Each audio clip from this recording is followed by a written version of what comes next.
El bautismo de Jesús es uno de los episodios más notables del inicio de los evangelios, pero también uno de los más superficialmente comprendidos. Para muchos, es solo un ritual bonito que inaugura el ministerio de Cristo, pero cuando lo observamos con más atención, percibimos que este momento lleva significados escondidos, sorprendentes y profundamente reveladores. Por eso, en este video, vamos a sumergirnos, sin juegos de palabras, en los significados más profundos del bautismo de Jesús, que suelen pasar desapercibidos, pero que revelan verdades impactantes sobre quién es Él, cuál era su misión y qué tiene que ver eso con nuestra vida hoy. Al analizar el bautismo de Jesús, surge una pregunta inevitable. ¿Por qué el único ser humano sin pecado se sometió a un bautismo que simbolizaba arrepentimiento? La respuesta está en las palabras que el mismo Jesús dirigió a Juan el Bautista. Deja ahora, porque así conviene que cumplamos toda justicia. Mateo 3:15. Jesús no fue bautizado por necesidad personal, sino por decisión intencional. Él bajó de Nazaret de Galilea al Jordán con el propósito claro de ser bautizado, pero no lo hizo motivado por arrepentimiento, pues no tenía ningún pecado que confesar ni del cual arrepentirse. Lo hizo obedeciendo al plan de Dios. Al someterse al bautismo, Jesús estaba confirmando la autoridad profética de Juan, mostrando públicamente que Juan era realmente enviado por Dios para preparar el camino del Mesías. Además, estaba asumiendo, desde el inicio de su ministerio, el lugar del pecador. Allí, en las aguas del Jordán, Jesús dio un paso más para identificarse con la humanidad caída. Aunque sin pecado, Él entró en la fila de los arrepentidos como si fuera uno de ellos, anticipando lo que haría en la cruz, llevar sobre sí nuestras transgresiones. En otras palabras, el bautismo de Jesús formaba parte de su misión de sustitución. Él se dejó bautizar no por necesidad, sino por solidaridad. No porque necesitara purificación, sino porque eligió ponerse al lado de los impuros. A partir de ahí, toda su vida y ministerio estarían marcados por esa entrega, hasta el sacrificio final. Ese es el profundo significado del bautismo de Jesús. Él entró en las aguas no para ser limpio, sino para comenzar a cargar nuestra suciedad. Primero, Jesús fue bautizado para asumir el lugar del pecador y cumplir toda la justicia de Dios. Ahora, hay un detalle en el relato de Lucas que para muchos simplemente pasa desapercibido. Lucas capítulo 3, versículo 21 dice: Aconteció que cuando todo el pueblo se bautizaba, también Jesús fue bautizado, y orando, el cielo se abrió. ¿Lo notaste? Mientras descendía a las aguas, mientras era bautizado, Jesús oraba. Y esto no es un detalle cualquiera. Esto nos muestra que, desde el primer paso de su misión pública, Él no actuaba por cuenta propia. Él estaba en comunión, en alineación, en total dependencia del Padre. Jesús, el Hijo amado, el Mesías prometido, comienza su camino orando.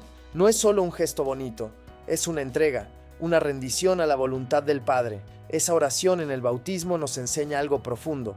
Si hasta Jesús, santo, perfecto, sintió la necesidad de orar antes de iniciar su misión, ¿cuánto más nosotros? Él nos muestra que la oración no es solo para el desespero o para las crisis, sino para cada paso, cada decisión, cada momento de la vida. En un momento tan grandioso, Jesús no habla con la multitud, Él habla con el Padre. Segundo, Jesús siempre hablaba con el Padre. Justo después de la oración de Jesús, sucede algo extraordinario, y descendió el Espíritu Santo sobre Él en forma corporal como paloma.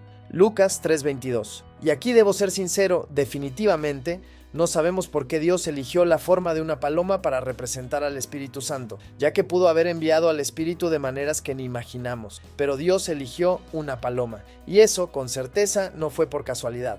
Cuando observamos el Antiguo Testamento, percibimos que la paloma era una de las dos aves que podían ser usadas como sacrificio, debido a su pureza. Génesis 15:9, Levítico 12:6, Lucas 2:24. En Cantares y en los Salmos, la paloma está asociada no solo a la pureza, sino también a la delicadeza y a la gracia, características que reflejan la misma naturaleza del Espíritu Santo y que resplandecen con perfección en Jesús. Pero quizá haya algo aún más profundo aquí. La imagen de la paloma nos lleva también al libro de Génesis. Allí se dice que, después del diluvio, Noé soltó una paloma 3 veces para ver si las aguas ya habían bajado. La segunda vez, volvió trayendo en el pico una hoja fresca de olivo, una señal de que la tierra estaba siendo restaurada y de que Dios estaba comenzando de nuevo. Ahora, allí, en el Jordán, la paloma reaparece. Solo que esta vez no trae un ramo. Ella reposa sobre un hombre. Y ese hombre es el nuevo comienzo, Él va a establecer, Lucas 22:20, así como Dios con Noé, un nuevo pacto, Génesis 9:9. La promesa se está cumpliendo. Jesús es el nuevo Adán, Romanos 5:18-19. Y el Espíritu, que en el principio se movía sobre las aguas, ahora se posa sobre Jesús para dar inicio a una nueva historia, una nueva manera de relacionarse con Dios. Tercero, el Espíritu como paloma significaba un nuevo comienzo. Enseguida, una voz del cielo dice algo muy importante, pero si prestas bastante atención, notarás que los evangelios registran esa frase de dos maneras diferentes. En Mateo 3:17 leemos: "Este es mi Hijo amado, en quien tengo complacencia". Pero en Lucas 3:22 y Marcos 1:11, la frase cambia: "Tú eres mi Hijo amado, en ti tengo complacencia". ¿Por qué esta diferencia entre el tú y este? ¿Tenemos aquí una contradicción? La respuesta es no.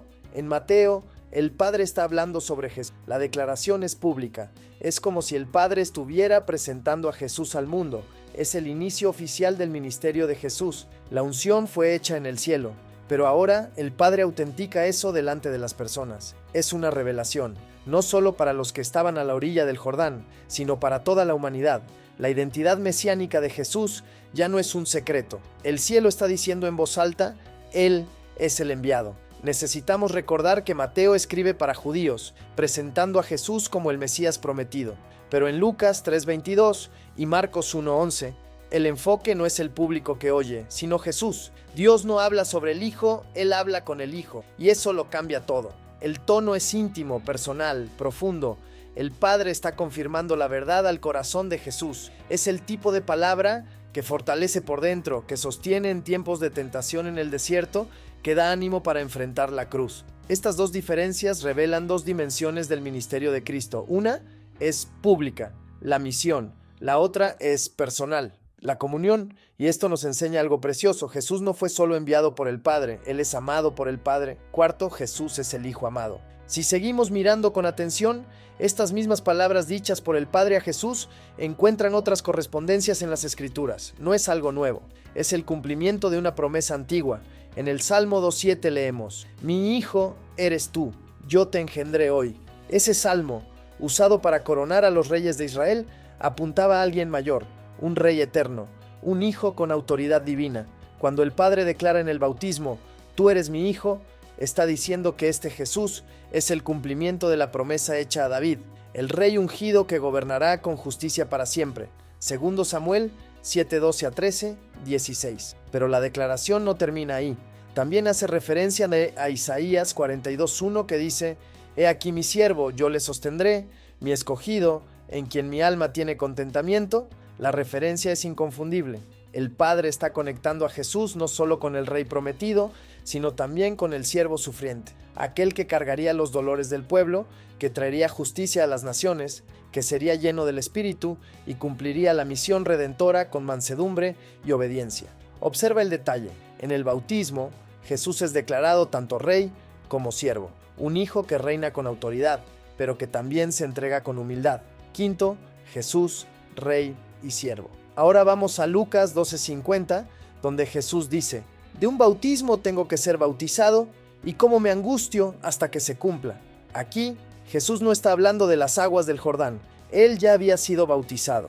El bautismo que aún debía enfrentar era la cruz, una inmersión completa, no en agua, sino en sufrimiento, sangre y juicio. Jesús sería sumergido en el dolor, envuelto por la culpa que no era suya, ahogado en el pecado del mundo. Su bautismo público marcó el inicio de la misión, pero el bautismo final sería en el Calvario, donde Él cumpliría todo lo que comenzó en las aguas. La cruz no era un accidente, era el destino, y Jesús lo sabía. Por eso se angustiaba, no para huir, sino porque anhelaba completar aquello para lo cual había venido: morir para que otros pudieran vivir. El bautismo de Jesús también arroja luz sobre nuestro bautismo. Más tarde, Pablo escribirá: "Porque somos sepultados juntamente con Él para muerte por el bautismo, a fin de que como Cristo resucitó de los muertos, por la gloria del Padre, así también nosotros andemos en vida nueva".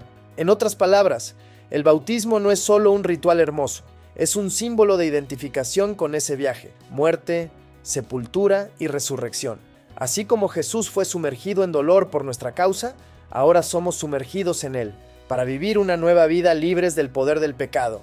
El bautismo y la cruz son, en realidad, dos lados de la misma entrega. Uno comenzó en el Jordán, el otro se consumó en el Gólgota. Sexto, el bautismo terminaría en la cruz. En el bautismo de Jesús, algo extraordinario sucede.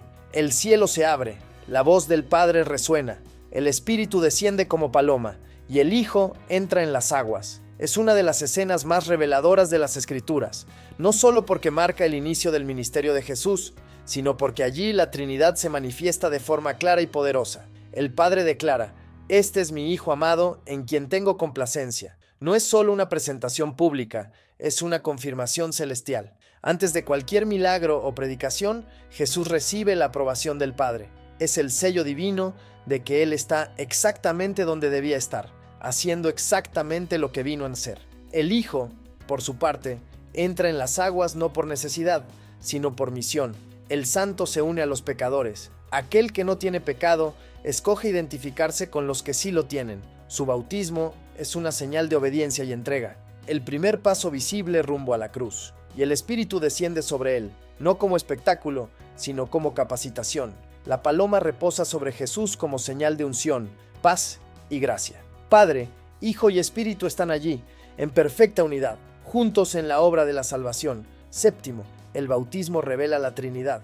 Ahora, si quieres profundizar en tu estudio bíblico, echa un vistazo a mi recurso exclusivo, mapas mentales de todos los libros de la Biblia, diseñados para hacer tu aprendizaje más fácil y efectivo.